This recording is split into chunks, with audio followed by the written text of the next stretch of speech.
नमस्कार साथियों, कहानी मेरी जुबानी में आज प्रस्तुत है मुंशी प्रेमचंद जी द्वारा लिखित कहानी स्त्री और पुरुष।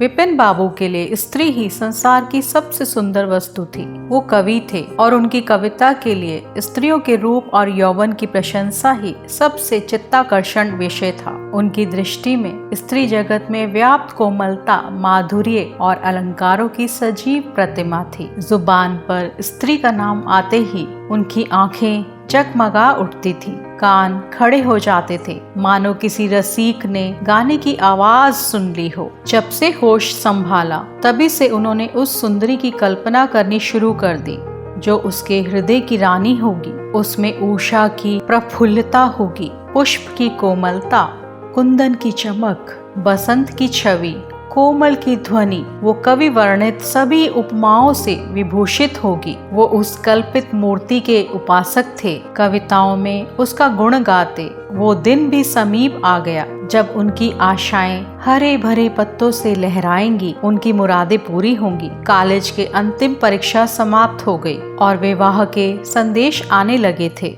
विवाह तय हो गया। विपिन बाबू ने कन्या को देखने का बहुत आग्रह किया, लेकिन जब उनके मामू ने विश्वास दिलाया कि लड़की बहुत ही रूपवती है, मैंने अपनी आंखों से देखा है, तब वो राजी हो गए। धूमधाम से बारात निकली और विवाह का मुहूर्त आया। वधू आभूषणों से सजी हुई मंडप में आई तो विपिन को उसके हाथ पांव नजर आए। कितनी सुंदर उंगलियां थी, मानो दीप शिखाएं। अंगों की शोभा कितनी मनोहारिणी थी। विपिन फूले न समाये। दूसरे दिन वधू विदा हुई तो वे उसके दर्शनों के लिए इतने अधीर हुए कि ज्यों ही रास्ते में कहारों ने पालकी रखकर मुंह हाथ धोना शुरू किया, आप चुपके से वधू के पास जा पहुँचे। वधू घूंघट हटाए, पालकी से सिर निकाले बाहर झांक रही थी। विपिन की निगाह उस पर पड़ गई। घृणा, क्रोध और निराशा की लहर सी उन पर दौड़ गई। ये वो परम सुंदरी रमणी ना थी जिसकी वो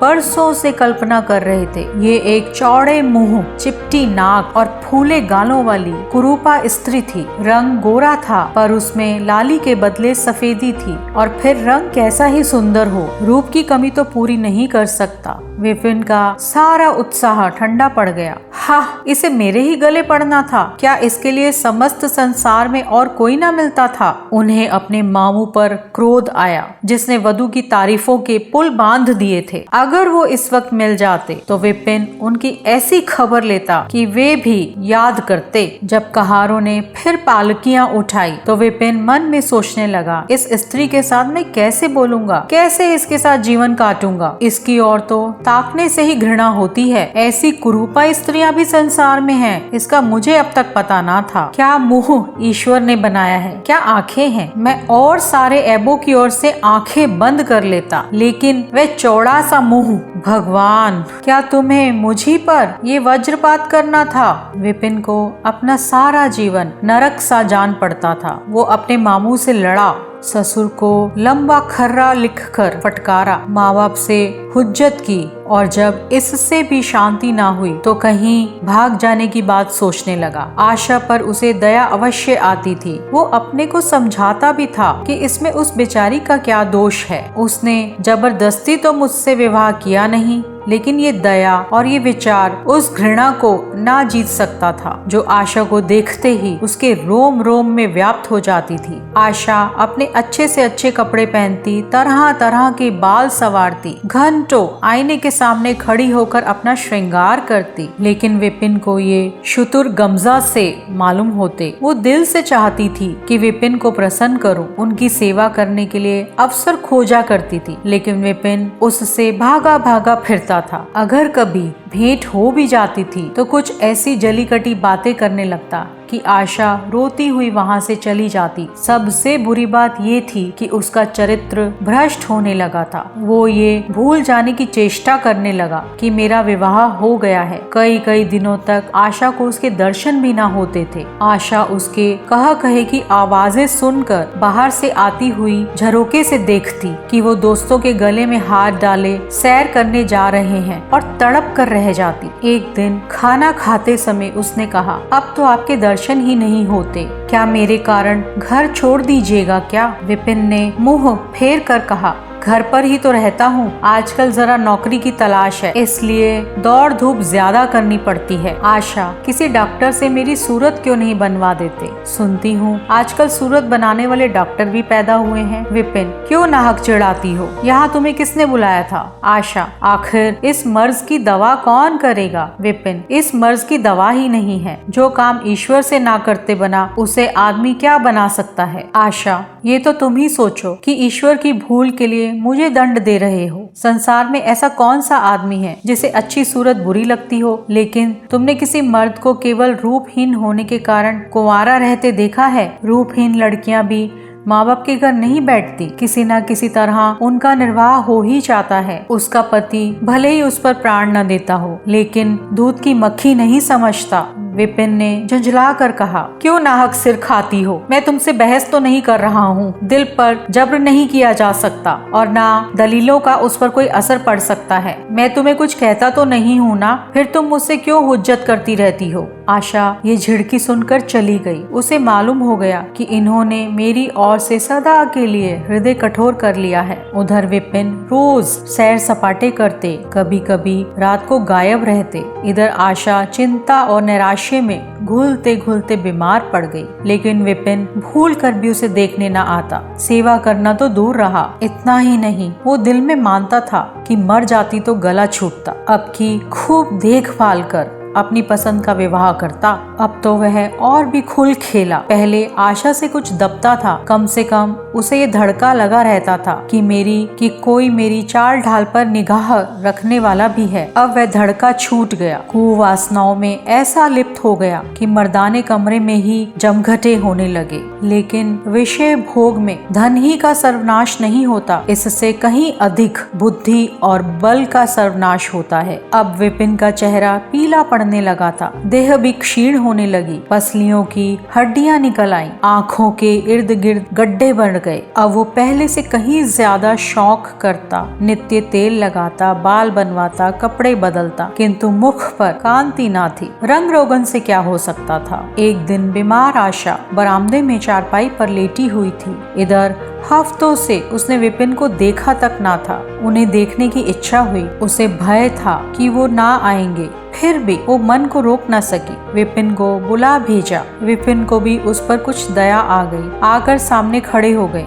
आशा ने उनके मुख की ओर देखा तो चौंक पड़ी। वो इतने दुर्बल हो गए थे कि उन्हें पहचानना भी मुश्किल था। बोली, तुम भी बीमार हो क्या? तुम तो मुझसे भी ज्यादा घुल गए हो। विपिन, ओह, जिंदगी में रखा ही क्या है जिसके लिए मैं जीने की फिक्र करूं? आशा, जीने की फिक्र ना करने से कोई इतना दुबला तो नहीं हो जाता। तुम अपनी कोई दवा क्यों नहीं करते? ये कहकर उसने विपिन का दाहिना हाथ पकड़कर अपनी चारपाई पर बैठा लिया। विपिन ने भी हाथ छुड़ाने की चेष्टा ना करी। उनके स्वभाव में इस समय एक विचित्र नम्रता थी जो आशा ने कभी ना देखी थी। बातों से भी निराशा टपकती थी। अक्खड़पन या क्रोध की भी गंध ना थी। आशा को ऐसा मालूम हुआ कि उनकी आंखों में आंसू भरे हुए हैं। विपिन चारपाई पर बैठते हुए बोले, मेरी दवा अब मौत करेगी। मैं तुम्हें जलाने के लिए नहीं कहता, ईश्वर जानता है मैं तुम्हें चोट भी नहीं पहुंचाना चाहता, पर मैं अब ज्यादा दिनों तक ना जीऊंगा। मुझे किसी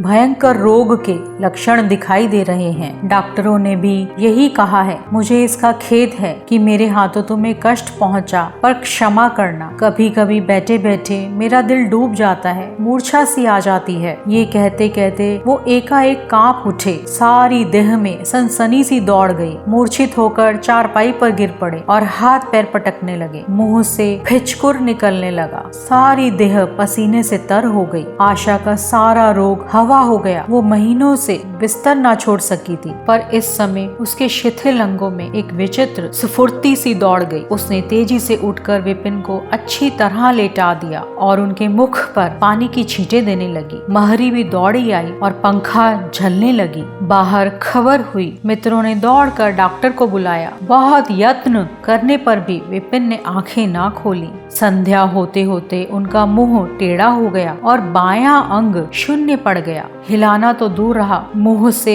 बात निकालना भी मुश्किल हो गया। ये मूर्छा ना थी, फालिस था। फालिस के भयंकर रोग में रोगी की सेवा करना आसान काम नहीं है। उस पर आशा महीनों से बीमार थी, लेकिन उस रोग के सामने वो अपना रोग भूल ही गई। 15 दिनों तक विपिन की हालत बहुत नाजुक रही। आशा दिन के दिन और रात के रात उनके पास ही बैठी रहती, उनके लिए पत्थे बनाना, उन्हें गोद में संभाल कर दवा पिलाना, उनके जरा जरा से इशारों को समझना उसी जैसी धैर्यशीला स्त्री का ही काम था। अपना सिर दर्द से फटा रहता, ज्वर से देह तपा करती, पर इसकी उसे जरा भी परवाह ना थी। 15 दिनों बाद विपिन की हालत कुछ संभली। उनका दाहिना पैर तो लुंज पड़ गया, पर तोतली भाषा में कुछ बोलने लगे थे। सबसे बुरी गत उनके सुंदर मुख की हुई। वो इतना टेढ़ा हो गया कि जैसे कोई रबर के खिलौने को खींचकर बढ़ा दे। बैटरी की मदद से जरा देर के लिए बैठे या खड़े तो हो जाते थे, लेकिन चलने फिरने की ताकत ना थी। एक दिन लेटे लेटे उन्हें क्या जाने क्या ख्याल आया, आईना उठाकर अपना मुंह देखने लगे। ऐसा कुरूप आदमी उन्होंने कभी ना देखा था। आहिस्ता से बोले, आशा, ईश्वर ने मुझे गरूर की सजा दे दी। वास्तव में ये उसी बुराई का बदला है जो मैंने तुम्हारे साथ की। अब तुम अगर मेरा मुंह देखकर घृणा से मुंह फेर लो तो मुझे तुमसे कोई शिकायत ना होगी। मैं चाहता हूँ कि तुम मुझसे उस दुर्व्यवहार का बदला लो जो मैंने तुम्हारे साथ किए हैं। आशा ने पति की ओर कोमल भाव से देखकर कहा, मैं तो आपको अब भी उसी निगाह से देखती हूँ, मुझे तो आप में कोई अंतर नहीं दिखाई देता। विपिन, वाह, बंदर सा मुंह हो गया है। तुम कहती हो कि कोई अंतर नहीं, मैं तो अब कभी इससे बाहर ना निकलूंगा। ईश्वर ने मुझे सचमुच दंड दिया। बहुत यत्न किए, पर विपिन का मुंह सीधा ना हुआ। मुख पर बायां भाग इतना टेढ़ा हो गया था कि चेहरा देखकर डर मालूम होता था। हाँ, पैरों में इतनी शक्ति आ गई थी कि अब वो चलने फिरने लगे थे। आशा ने पति की बीमारी में देवी की मनौती की थी। आज उसी की पूजा का उत्सव था। मोहल्ले की स्त्रियां बनाव श्रृंगार किए जमा थी। गाना बजाना हो रहा था। एक सहेली ने पूछा, क्यों आशा, अब तो तुम्हें उनका मुंह जरा भी अच्छा न लगता होगा। आशा ने गंभीर होकर कहा, मुझे तो पहले से कहीं अच्छा मालूम होता है। चलो बातें बनाती हो। नहीं बहन, सच कहती हूँ, रूप के बदले मुझे उनकी आत्मा मिल गई जो रूप से कहीं बढ़कर है। विपिन कमरे में बैठे हुए थे। कई मित्र जमा थे। ताश हो रहा था। कमरे में एक खिड़की थी जो आंगन में खुलती थी। इस वक्त वो बंद थी। विपिन के एक मित्र ने उसे चुपके से खोल दिया और शीशे से झांक कर विपिन से कहा, आज तो तुम्हारे यहाँ परियों का अच्छा जमघट है। विपिन, बंद कर दो। मित्र ने कहा, अजी जरा देखो तो कैसी कैसी सूरतें हैं। तुम्हें इन सबों में कौन सबसे अच्छी मालूम होती है? विपिन ने उड़ती हुई नजरों से देखकर कहा, मुझे तो वही सबसे अच्छी मालूम होती है जो थाल में फूल रख रही है। मित्र ने कहा, वाह री, आपकी निगाह, क्या सूरत के साथ तुम्हारी निगाह भी बिगड़ गई है? मुझे तो वो सबसे बदसूरत मालूम होती है। विपिन ने जवाब दिया, इसलिए कि तुम उसकी सूरत देखते हो और मैं उसकी आत्मा देखता हूँ। अच्छा, यही मिसेज विपिन हैं? विपिन ने कहा, जी हाँ, ये वही देवी हैं। कहानी सुनने के लिए आपका धन्यवाद। आपका दिन शुभ हो।